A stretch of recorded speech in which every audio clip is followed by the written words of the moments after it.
Hi, this is Colleen with Speaking of Spirits, and we are going to talk a little bit about.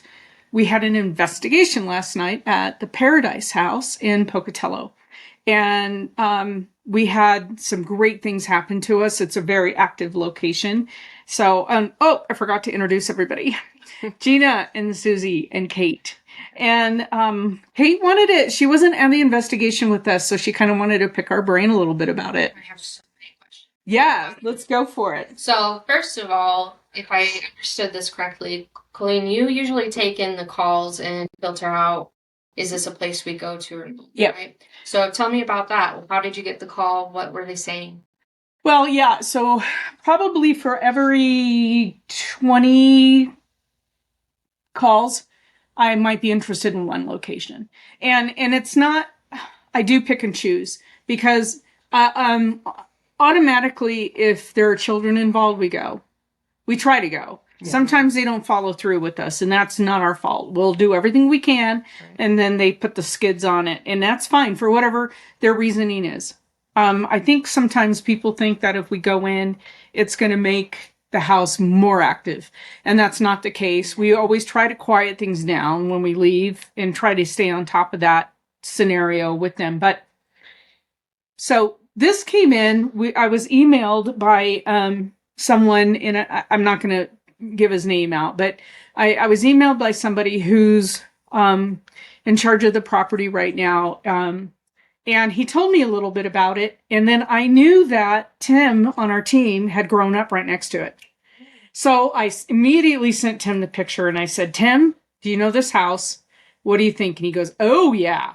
And he's like, that, because he told me all about it already. And he's like, oh, yeah. Are we going to get in? I was pretty excited. So I told him that we're going to get into the house. So he was stoked. And I said, don't tell me anything that went on there because I don't want to know.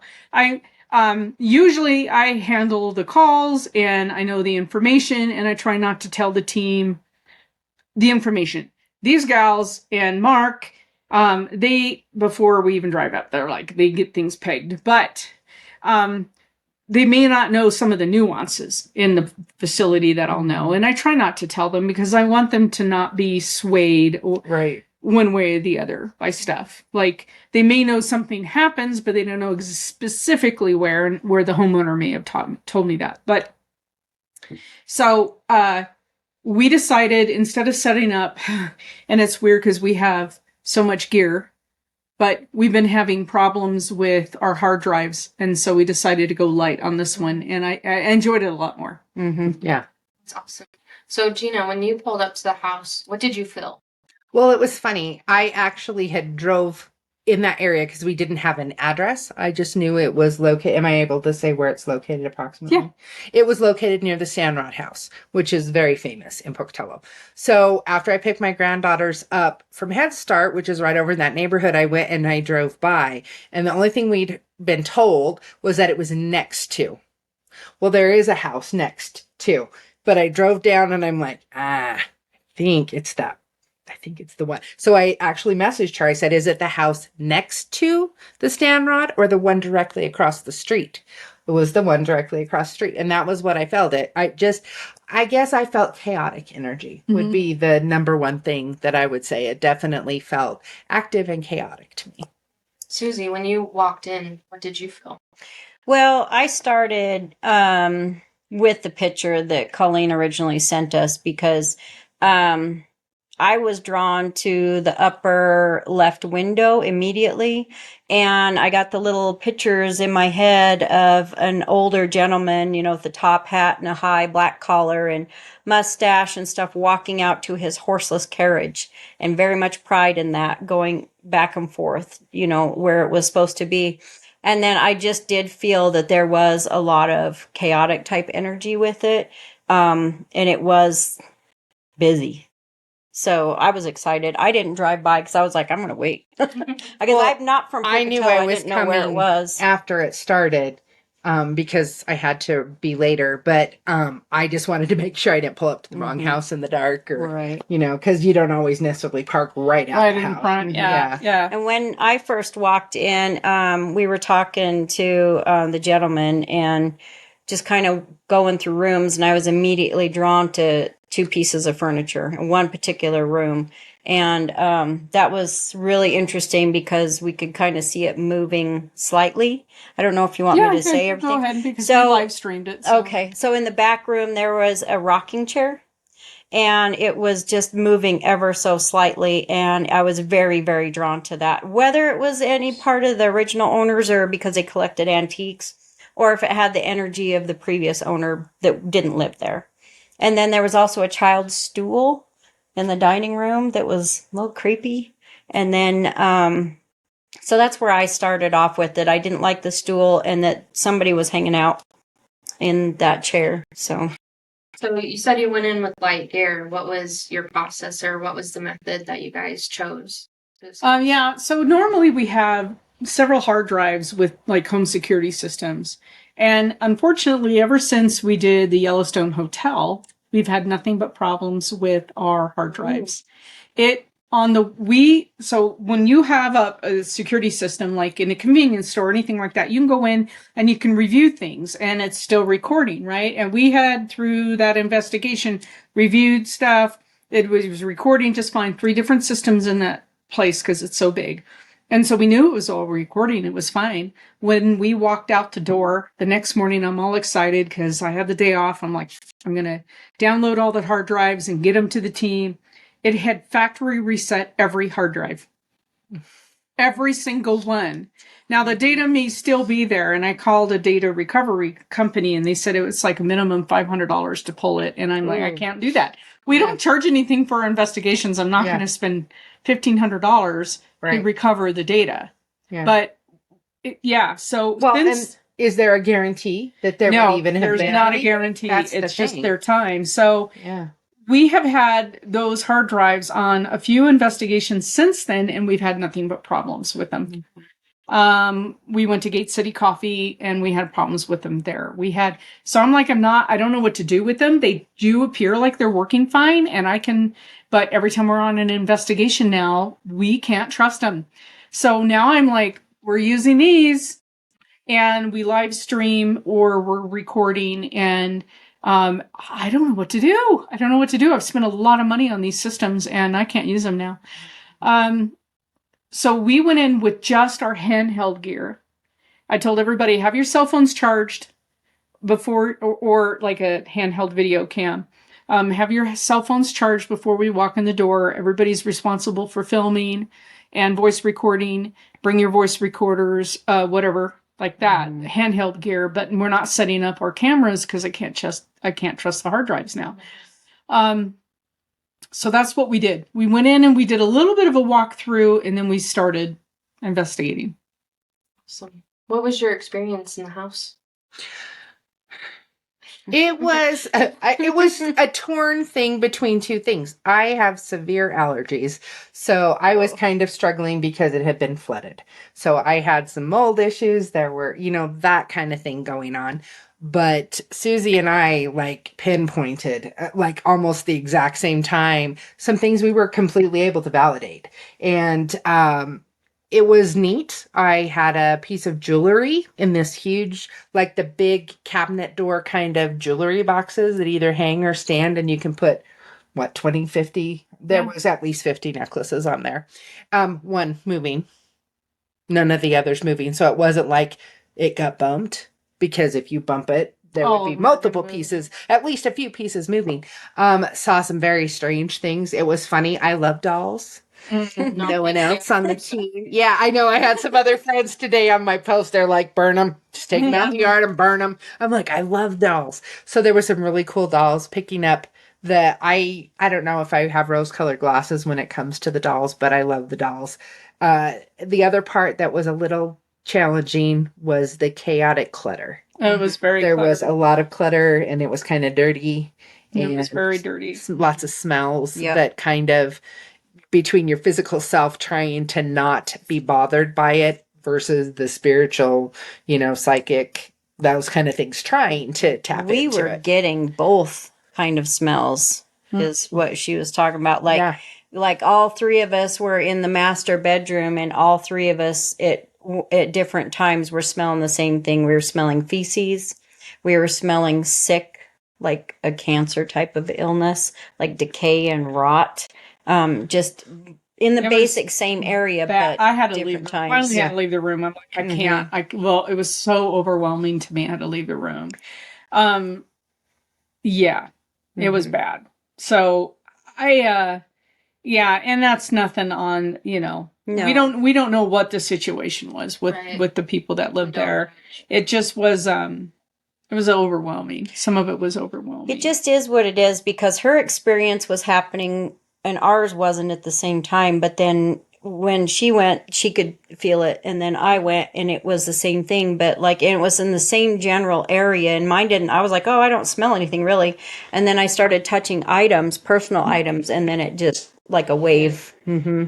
Yeah. I've gotten to see you use dowsing rods. I think I saw that you were using them too at this location. Mhm. What did you find with that? Yeah, so we decided to sit in the sunroom, which is a beautiful room on the south side of the house. And as soon as I sat down, I could, we had a few energies come in and step in front, but then, there was somebody, it was a guest who was working with us, who was a contractor who stayed in the house for a while they're trying to renovate it. There was some flood damage, so they're trying to work on it. And I had the sense that there was a young girl that walked into the room, and I looked at you and I'm like, it's like young, like in teenager young. She's like, yeah. And I said, yeah. And then I looked at the guest and I said, and with her color hair, and she had real red hair, and I was like, yeah. And it was funny, she wore it up that night. Just like, yeah, she did. And so, and then I started talking with her on the dowsing rods. And as I'm talking with her on the dowsing rods, I think you looked up. I said, I said, are you from the Stanrod house? And immediately her rods just crossed. Yeah, so like, you looked up okay, information and found out that it was Cammy Stanrod, who died at 16. 16. Mm-hmm. Yeah. Barely 16. So she apparently just like, somebody wants to talk, and came into the house and chatted with us for a little while, and then she was gone. So every question, like we would find, I found her name and I just waited and I said, is your name Cammy? And immediately her rods would cross. And the strange thing, I was picking up on a strong M, but I'm like, it doesn't seem like it's like Mary or Martha, but I'm picking up on a very strong M, and it was Cammy. Cammy. Two M's. Mhm. Yep. Yeah, it's kind of interesting how that kind of stuff works out on investigations. A lot of times we're validated on the investigation. Yeah. Well, the staircase was very cool. Yeah. So the staircase kind of goes up, has a little landing, goes up a couple stairs, and then goes up to the top. So there was this kind of pillar thing with a decorative something on it. And we get to that point, and I was the first one, and I turn and I'm like, and I take the other couple steps. She gets to that spot and she's like, and it's like, and we both look at each other like, and I'm whoa, like, what's up with I'm our having, hearts? I'm having some chest things. And we went up 6 stairs maybe at that point. So it wasn't like we just hiked up to the top of the Empire State Building, and then find out that was a spot where one of the people that had lived there had passed. That, and we were like, we did the high five and the whole bit. It was like, yep. I didn't have the chest stuff, but what I felt was like my legs were like elephant legs. I just so heavy was all I could do the first time. Well, getting up those stairs, you have all heart I could failure, do. Yep. You get that. Well, Your that legs and the do. fact An that I was elderly, paralyzed. So my legs are always funky anyways, but man, the first time up that staircase, and it didn't happen the next few times, but that first time was like, wow, they felt like they were 500 pounds. I think apiece. she was pulling in on her too. Probably. So it was nuts. But anyway, we get up, we had the bedroom that you keyed in on. We went up there first, and man, our equipment was going nuts. Yeah. So it, Andy thought it was maybe something to do with the old knob and tube wiring, but the equipment would also turn off. Yeah. So if you have something like a fear cage effect, you're going to have, your equipment's going to hit consistently everywhere in the room. That didn't happen. It was going on and off. It was responsive to our questions. I remember when I asked, can you turn it off? And And it it shut it off, and then I asked the question, and it lit it back up again. So Yeah, there were several times Mhm. that it was absolute immediate response. It seemed like they is super excited to talk, and that's why it was just like, well, we calm down. We're here. Just take your time and respond to us, because it was just so rapid. And then we had a lot of equipment initially when we walked down into the basement. Our equipment went off. We set it on the table. It started going off. And then, like, the man, I think, that was down there didn't want to talk to us. Same thing. We go out into the garage, the workshop, goes nuts, and then gone. Quiet. The equipment went quiet. I think we chased him around the house. I don't think he necessarily wanted us to be there. But I think towards the end of the investigation, because I took her into the rocking chair room at the very last, because we had avoided that room the whole time, because that's the first room we went into. As soon as we went into it again, there was an overwhelming smell of, like, there was cigar smoke, there was old man cologne. It was like a wall. And then both her and I, like, took turns sitting in it. We both just felt very stoic. Like, all of a sudden, and like, we don't have to talk to you. We don't have to answer your questions. Just very stoic. Yeah. Yeah. And I was like, that's the sense of the man that I was getting the whole time, just like. We don't do any research on a property before we walk in the door. We just don't. Some of us happen to know some information like Tim did, but he didn't tell us until these ladies had the breathing issues. And he went, oh yeah, by the way, when I lived across the street, a lady was found dead at the bottom of the stairs from a heart attack. So he held that information because he knows better than to try to, key us in on because it can details. subliminally plant seeds. It can. Yeah. So he waited, and then they said something. And he goes, oh, yeah, by the way. So Tim is, he was very good about that. We try not to do, if I field the call, sometimes Andy fields the calls, but we try not to take any of the information and give it on. I don't purposely look up the history of something until after the investigation. Now, because of this facility or this building, this so well-known house, it's a very well-known house, that I will go to the Historic Society. And we had a couple of names that came up. Yeah, he also, was it the caretaker or realtor? The gentleman? The gentleman. Yeah. Anyway, he was talking about, like, the older original guy, the layer of energy that I was getting of the original owner was a mercantile owner. And that's why that really resonated with me, with the wealth and the status and, things like that. The way he was dressed. And the way he was dressed, like, it was about the era, the 1925 era. Yeah. So a lot of times, guessing when you guys go in, you don't just assume there's activity and you try and dispel it, right? Was there anything that you guys were able to, like, maybe thought was something paranormal and you were like, no? Or did you guys take into consideration, like, the mold in the house from the flooding, like, how that affects people? How was your guys' process on that for this investigation? well, definitely when the refrigerator kicked on, that was refrigerator. Yeah. Yeah, I think we try to go in, or at least the team goes in. I hear what somebody tells me, but I try to go in there with a clean slate. It will affect sometimes if we're using our hard drives and static cameras where we're going to put things, because if somebody says they're seeing activity at the end of the hall, I need a camera. Right. So if I set up a camera, then the team already knows there must be something going on, but they may not know. They're not going to know exactly.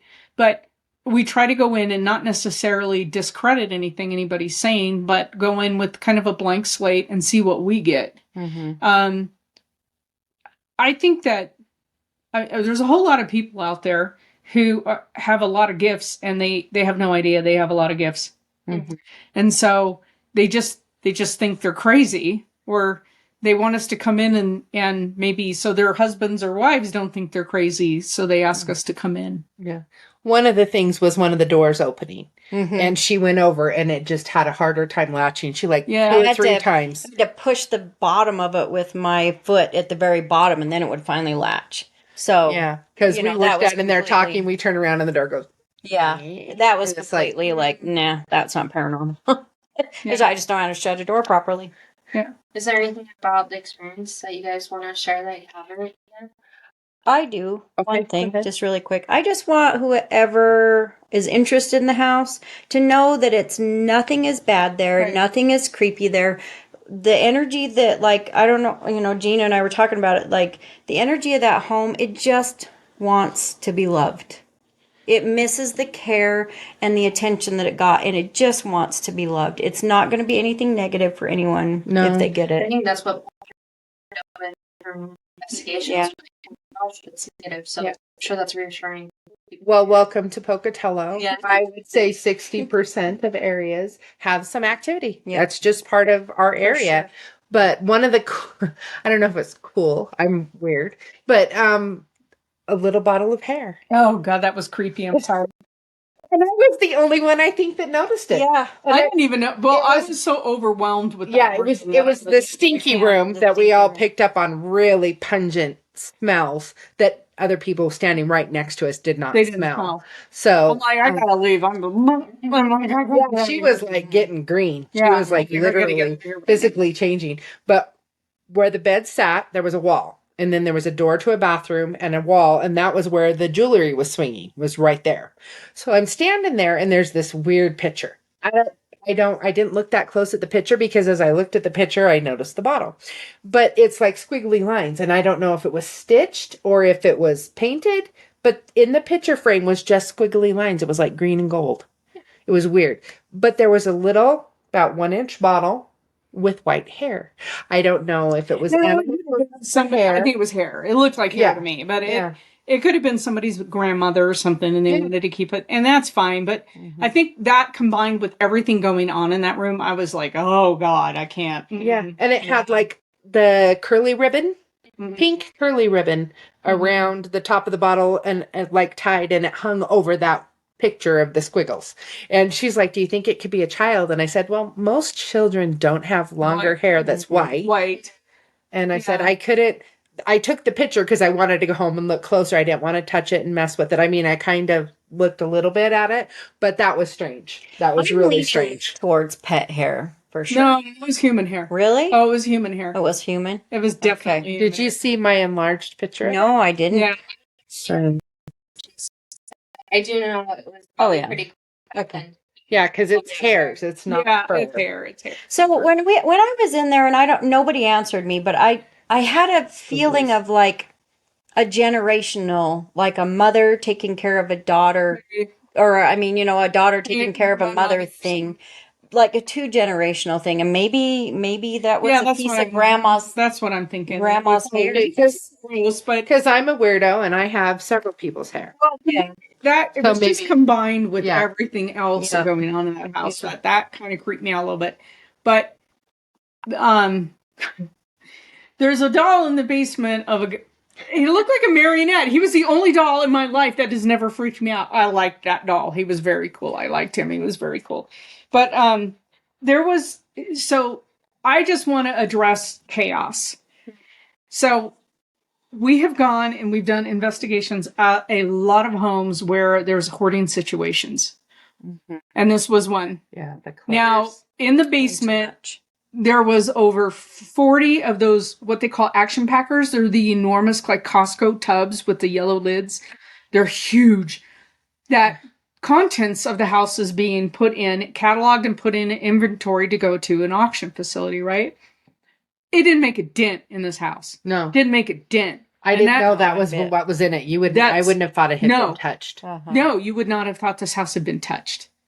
And that, like, they have worked so hard to catalog everything. They haven't touched anything, really. Beautiful antiques. Like Oh, you the fell in antiques love are- with some oh, windows, but my gosh, leaded there's glass and Everything. the old silver-backed mirrors and beveled edges. And Beautiful. Everything was beautiful. But, so chaos creates a toll on you mentally, spiritually.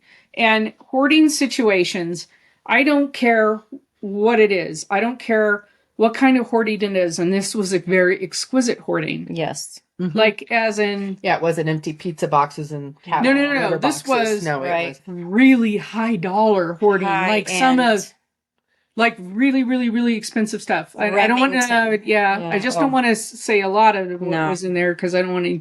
That's Yeah. true. Yeah, but by the time this airs, it'll be over. You They'll know, have it But- auctioned. yeah. There's going to be an auction of all this stuff, or yeah. I don't care what it is. I don't care if it's crap or $10,000 statues and artwork or $1,000,000 statues and artwork. Hoarding creates chaos, and chaos is negative energy. Mm-hmm. And although there was nothing terrible about the house and I never felt anything negative, the fact that it was hoarded made it negative. It's just too much. It's too much. It's just like everywhere you look, literally every surface had something on it. Even I filmed in one of the small bathroom off the kitchen. Even above the door had stuff stuck like everywhere. And then we were shown pictures of how it sold to this person before. And it was exquisite. It's exquisite in detail by itself. It doesn't need to be hoarded. Yeah. But this becomes kind of a chronic mental thing when hoarding is a mental issue. And I don't care if you are collecting antiques. If it overtakes your space, it's a problem. Mm-hmm. And we deal a lot in people call us into homes and they've been hoarded. And it's like, well, clear out 70% of the stuff and then call us back because A, we can't work safely in a hoard. And B, it can create health issues for us. And C, it's lending to the chaos of your life. Yeah. Well, and the thing is too, if you continue to buy antiques, you don't know what energy you're pulling into the house with the antiques because people, their energy and or their essence attaches to things. Yeah. And so you have that going on as well. So you feel like the house will be better once stuff gets to Oh, the house is amazing. Which I think kind of funny because people think upset the ghost. Like, what if you No. I think the spirits that are in that house love that place so much that I think they're very upset with what's happened to it. It was purposely flooded by people who distraught people who wanted a piece of the action of the house. So they purposely flooded it. So these exquisite plaster ceilings with beautiful artwork on, or not art, but just art in the plaster. The beveled corner. It has to be completely torn out and redone. So the house is, you can feel the energy of the building trying to heal itself. It's trying to want somebody in there who will love it. Yes. It's going to be a steal financially based on this house. It's a historic house, but it's also going to take a tremendous amount of money to restore now. Well, the crazy thing was too, is in the stinky bedroom, the floors had beveled up. I mean, it was dangerous even walking because instead of the board sitting like this, they were like this. There would be a whole line. And that's the second story. Yeah. There was so much flooding in this house that every floor, every ceiling has to be replaced now. And it's like, how can you do this to this piece of art, this history sitting here, But anyway, it's, I hope that somebody gets it and loves it and can revamp it. I don't think any of the energy that's in this home will be upset with that. No, they'll be happy with it. That's amazing. Yeah. So cool. Sounds like it was a great night. Yeah. I've asked that once the house gets cleared out, we can go back in, see what other energy we can find. I think the antiques were exquisite. They really were. And I can't believe they weren't ruined and all of that because I looked at the feet. I did too. Like there the was bases some that had some ding damage, but not flood damage. No, not like the water just poured down into the basement. So the antiques themselves are still exquisite. Yeah. And it's like, so some of those are going to be kept to stage the house, but I hope to come back in and feel it, sigh a little bit, take that big breath and say, okay, maybe somebody's going to love us again. She did, and I have to say, the lady who owns it does love it. Yes. Yeah. But it came. Well, she also had been sick for a long time. Very long time. So, some of that may have been just not able to take care of it and keep it up. Right. Mm-hmm. Yeah. But collect that nonstop. Let's buy anything and everything we can and fill every piece of wall space. Because as you noted during the live stream, it wasn't just antiques. There was new things brought in. No, and there's no rhyme or reason to anything that was brought in there. It was like a metal sculpture of horses that is so 2000 Western. with Old Shays Victorian stuff. a Chase Lounge from the Victorian. Victorian age. It's like what's happening here? It was really cool. It was every time you turned around, you saw something new. Yeah, the 1920s sleek dog statue on the hearth of that one fireplace. That Hey, I missed totally that. like the Yeah, flapper. that was cute. Yeah. I mean, there's so much in there that it would even be fun just to go back just to look at it again because you didn't get to look at everything. Yeah. So Yeah. So, we were but trying it to was fun, concentrate on and that. what's nice about our team is that we have it down to such a science. We've done this for so long that when we walk in the door, I mean, bragging rights, I guess. I don't know. I don't want to sound, but we nail it, and we nail it fast, and we don't have to be there for 6 hours or 12 hours. We can walk in the door, we can determine who's here, what's going on, what their names are, and move on. And not, we want to stay, we'd stay, but it's I think it was like 3 hours last night. It was really fast. Three and a half. Yeah, because I was there about 3. I got there just right around Because we had 5:30. a little bit of activity, and then we had that lull just before sunset, and then just a little bit more, and then it just calmed down. Like everything was calm. Like we told you what we wanted to. Now, but I want you guys. Well, I don't know if this video is going to be up before the live stream was off, but I was watching some of our live stream today, and I didn't realize when you live stream, there's no way to download that video. I'm like, oh, so now I got to figure out how to get the video. And while we're live streaming, there's whispering going on. So, yeah. Check it out. Yeah, for sure. definitely. Yeah. One of the things on my post, she said a lot of times when those devices would go off, like especially when we were in the sunroom, the camera would go fuzzy and then it would come back on. Yeah, I didn't. I was just getting to look at that today, and then I got distracted with something else. And I had to stop the feed. But yeah, Just out of focus. Yeah, she said it was like static. And why? and Andy was live streaming. Andy, there was 2. I don't know if it was your camera or something. No, it was Rhiannon and Andy. Yeah. Yeah. So I think it was really cool, though. Yeah. But I just, I love it when we can get into these historic spots. So it's fun. Well, the nice thing too, like you said, not one of us felt anything with malevolence, Nope. nothing negative. It wasn't like the dishes were being thrown across the room and that happens. It's quite rare, but it's nice to be able to go in and say, just because something's haunted Right. doesn't mean it's bad. Nope. Doesn't mean something's trying to These hurt were you dead or Uncle chase you out. Freds. These are people who had an attachment to the house. Yeah. They might have worked in it or owned it, but they loved the house. Loved it. Yeah. So, I mean, their heart and soul is there because they want to be. They're not trapped. They want to be there. Even Miss Stanrod, who came over and visited with us, she's not trapped. No, because she came across the street. She came across the street and said, hi. I think we picked her up when we were out on the Possibly. deck, and I was like, we have to go inside. You have to go inside. We're like, let's go sit in the sunroom.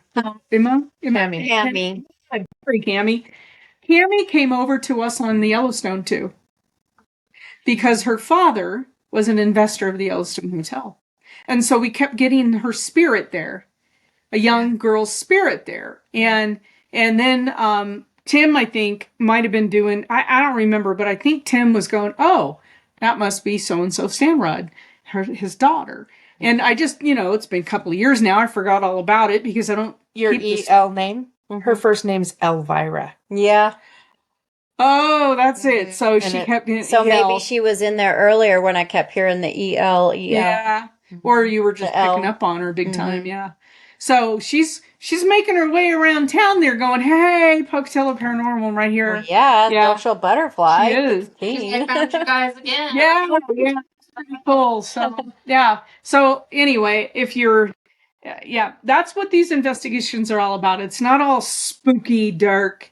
It's making contact and communicating with them. And 99.9% of the time, it's a human who's passed and they get excited to talk because they can't. Somebody can acknowledge them. Yeah. And a lot of times the really negative places has to do with the activity of the people who live there. Yes.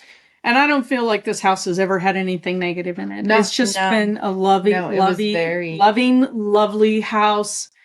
I was kind of disappointed we didn't get activity in the dining room, because when I walked into that dining room, I'm like, man, the dinner parties they have had here. Mm-hmm. You know, the wine that was flowing and the talk and the conversation, because with me, it's all about food and friends. And I just know that this dining room has seen some great dinner parties, but we didn't get any activity in it. And it's It just the way it felt welcoming.